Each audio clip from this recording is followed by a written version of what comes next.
ఇవాళ పిఠాపురంలో AP deputy CM Pawan Kalyan పర్యటన రెండో రోజు కొనసాగబోతోంది. ఇవాళ ఆయన ఉదయం 10 గంటల నుంచి మధ్యాహ్నం 2 గంటల వరకు కాకినాడ కలెక్టర్ కార్యాలయంలో పంచాయతీ అటవీశాఖ అధికారులతో సమీక్ష నిర్వహించబోతున్నారు. మధ్యాహ్నం జనసేన ఎమ్మెల్యేలు ఎంపీలతో సమావేశమవుతారు.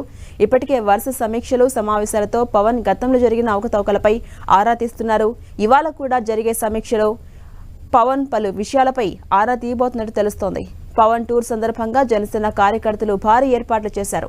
తొలి రోజు పిఠాపురం పర్యటనలో భాగంగా ఎన్టీఆర్ భరోసా సామాజిక పెన్షన్ కార్యక్రమంలో పవన్ కళ్యాణ్ పాల్గొన్నారు.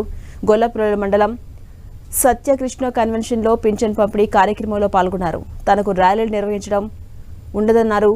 ఆ విలువైన సమయాన్ని తనకు వచ్చిన బాధ్యత మీద పెడతానని, తాను తీసుకున్న శాఖలు చాలా కీలకమైనవని పవన్ చెప్పారు.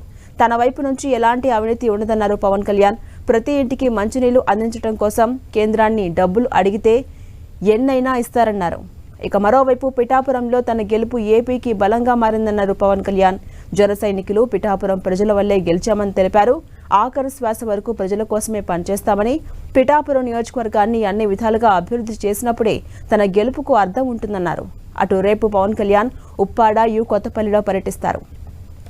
ఇక అనంతరం టీడీపీ బీజేపీ నేతలతో కూడా పవన్ కళ్యాణ్ భేటీ అవుతారు. సాయంత్రం 4 గంటలకు బహిరంగ సభలో పాల్గొంటారని పార్టీ వర్గాలు వెల్లడించాయి.